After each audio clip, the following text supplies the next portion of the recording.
Good morning everyone. Hope you all are well and safe. As you remember that we have started the third part of Glimpses of India, that is Tea from Assam. And today we will continue the line-wise explanation and complete the chapter. So listen it properly. The train pulled out of the station. Pranjul buried his nose in his detective book again. Rajveer too was an ardent fan of detective books, but at the moment he was keener on looking at the beautiful scenery. It was green, green everywhere.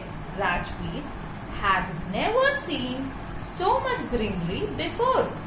Then soft green paddy fields gave way to tea bushes. It was a magnificent view.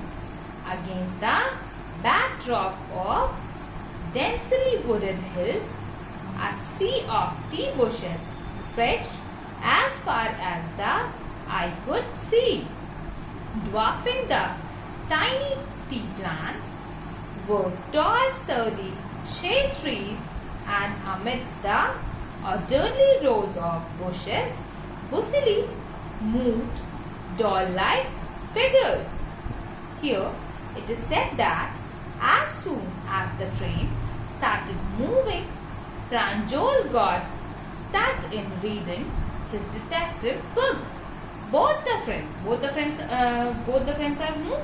Rajveer and Pranjul were huge fans of detective books, but Rajveer decided to look at the scenic beauty at the moment.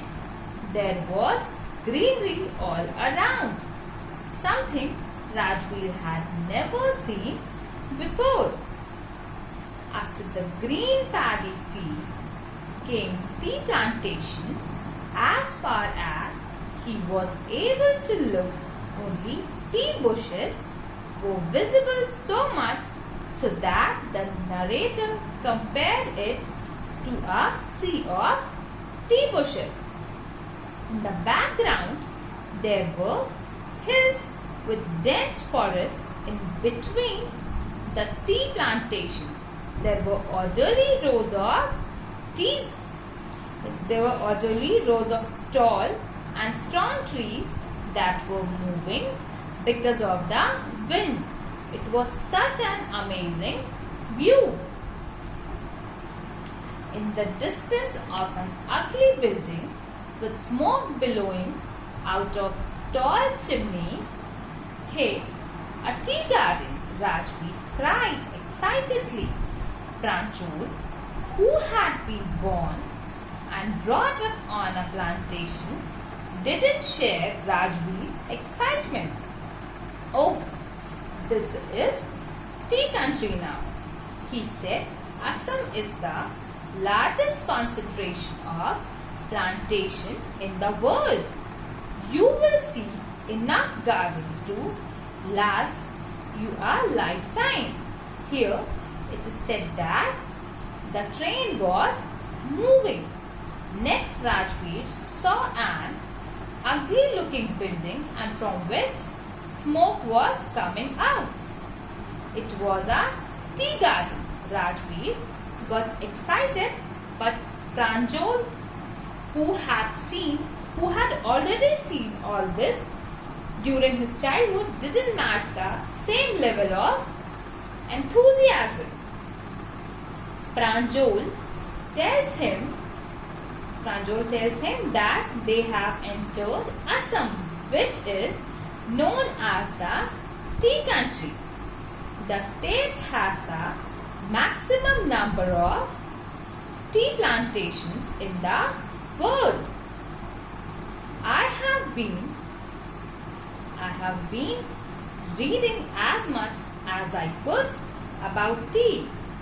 Rajveer said no one really knows who discovered tea, but there were many legends. What legends? Well, there is the one about the Chinese emperor who always boiled water before drinking it. One day, a few leaves of the twigs burning under the pot fell into the water, giving it a delicious flavor. It is said they were tea leaves. Before visiting tea country, Rajbir already read a lot of things about tea and how tea was discovered. There are number of theories. There were numerous theories, and one of which was about a Chinese emperor who had a habit of drinking boiled water. Once upon a time, when he was boiling that water, what happened? Few twig leaves fell into that water and it tasted delicious. It is said that those leaves were tea leaves. Tell me another, scoffed Pranjul. We have an Indian legend too. Bodhidharma, an ancient Buddhist ascetic, cut off his eyelids because he felt sleepy during meditations. 10 tea plants grew out of the eyelids. The leaves of these plants, when put in hot water and drunk, banished sleep. Tea was first drunk in China, Rajbir added, as far back as 2700 BC.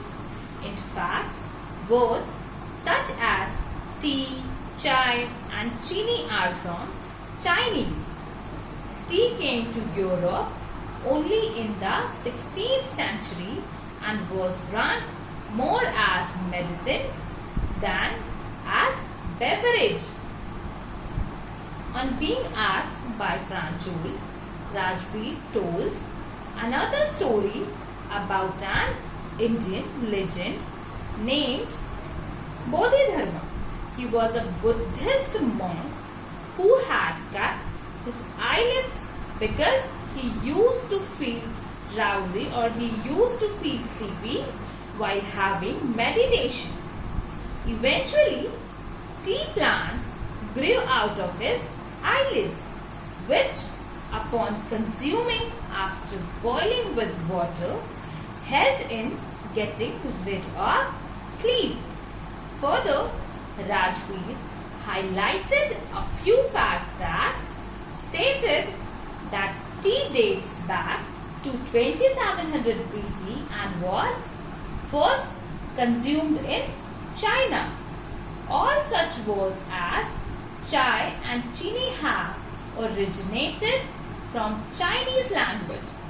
Tea was introduced to Europe quite late in 16th century, where it was considered as a medicine rather than beverage.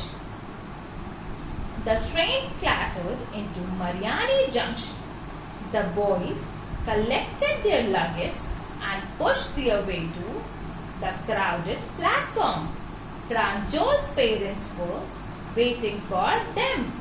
Soon, they were driving towards Tekibari, the tea garden managed by Pranjol's father. An hour later, the car veered sharply off the main road. They crossed a cattle bridge and entered Tekibari tea estate. The train had stopped and both the boys reached their destination, reached the place where they were going, where they gathered their luggage and boarded the train, only to find a platform that was too crowded. Pranjol's parents had come to receive them. After almost an hour, they reached Tekibari, Pranjol's tea garden, after taking a turn and making their way through a cattle bridge. On both sides of the gravel road were acre upon acre of tea bushes, all neatly pruned to the same height. Groups of tea pluckers with bamboo baskets on their backs, wearing plastic aprons, were plucking the newly sprouted leaves. Here it is said that their tea garden was stretched upon a vast area of land. All the bushes were cut to the same height and they had been taking care of it. On the fields, tea pluckers were seen wearing an apron and carrying a bamboo basket in order to pluck the freshly sprouted leaves.